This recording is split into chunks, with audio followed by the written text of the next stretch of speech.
ایک غیر ملکی معزز مہمان نے ہمیں وائلڈ لائف کے تحفظ کا درس دیا تو یاد آیا کہ کس برہمی سے انگریزوں نے ہندوستان میں شیروں اور وائلڈ لائف کا قتل عام کیا اور قریب 80,000 شیروں کا شکار کیا۔ آج اس افسوسناک معاملے کے مزید دردناک پہلو پر بات کریں گے کہ یہ سب کیوں ہوا۔ پروفیسر جوزف سرامک اپنی کتاب فیس ہم لائک اے برٹن میں لکھتے ہیں کہ برطانوی راج میں ہندوستان میں شیروں کی اس برہمانہ شکار کی ایک وجہ ٹیپو سلطان سے انگریزوں کی نفرت بھی تھی۔ ٹیپو سلطان شیروں سے بے حد پیار کرتے تھے، انہیں شیر میسور بھی کہا جاتا تھا۔ ٹیپو سنسکرت زبان کا لفظ ہے جس کا مطلب ہے شیر جیسا۔ ان کی تلواروں اور خنجروں پر بھی شیر کی شبیہ بنی ہوتی تھی۔ شیر ہی ان کی سلطنت کا سرکاری نشان تھا اور ان کے لیے جو تخت بنایا تھا وہ بھی ایسا تھا جیسا کوئی شیر کے اوپر بیٹھا ہوا ہو۔ چنانچہ ٹیپو سلطان کو شکست دینے کے بعد انگریز نے ٹیپو سلطان کو آؤٹ ڈو کرنے کے لیے شیروں کا اس برہمی سے شکار کیا کہ جہاں لاکھوں شیر پائے جاتے تھے وہ برطانوی راج کے اختتام پر محض چند ہزار رہ گئے۔ وحشت کے اس سارے کھیل میں شیر میسور کی تذلیل مقصود تھی۔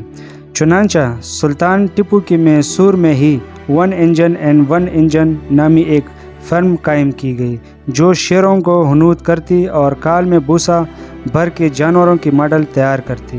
یہ کام کہیں اور بھی ہو سکتا تھا۔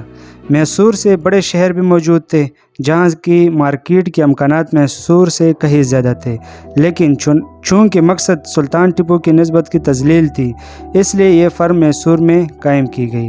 میسور میں وحشت کا یہ کھیل کتنی شدت سے کھیلا گیا اس کا اندازہ اس بات سے لگائیے کہ صرف اس ایک فرم میں نے 43,000 شیروں اور 30,000 چیتوں کی کال کو پروسیس کیا۔ جس شہر میں شیر میسور سلطان ٹیپو کی یادیں بسیرا کیے ہوئے تھے، اس میسور کی بازاروں میں اور چوراہوں میں شیروں کی کالوں کو خشک کیا جاتا۔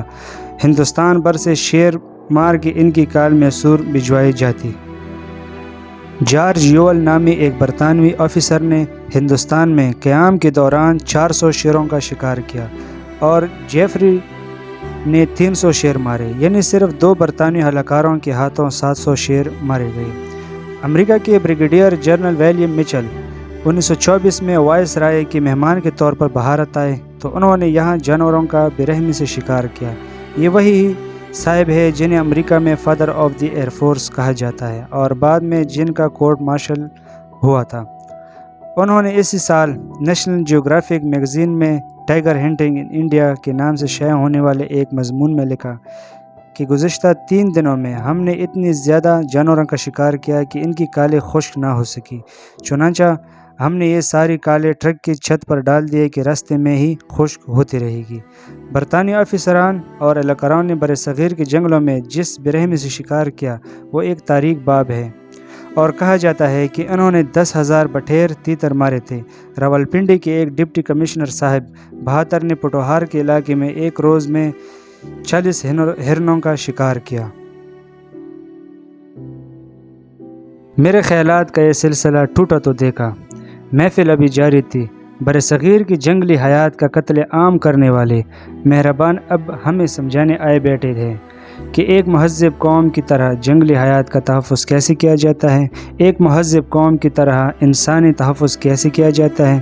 لیکن افسوس کے ساتھ اور ہمارے احساس کم تری کے ہمارے شرکاء، ہمارے لیڈران، سیاستدان کے چہرے بتا رہے ہیں کہ ان کے ہاں اس بات پر اتفاق پایا جاتا ہے کہ ہم مقامی لوگوں کے مہذب ہونے میں ابھی بہت وقت لگے گا۔ سوچنے کا مقام ہے، توڑا نہیں، بہت۔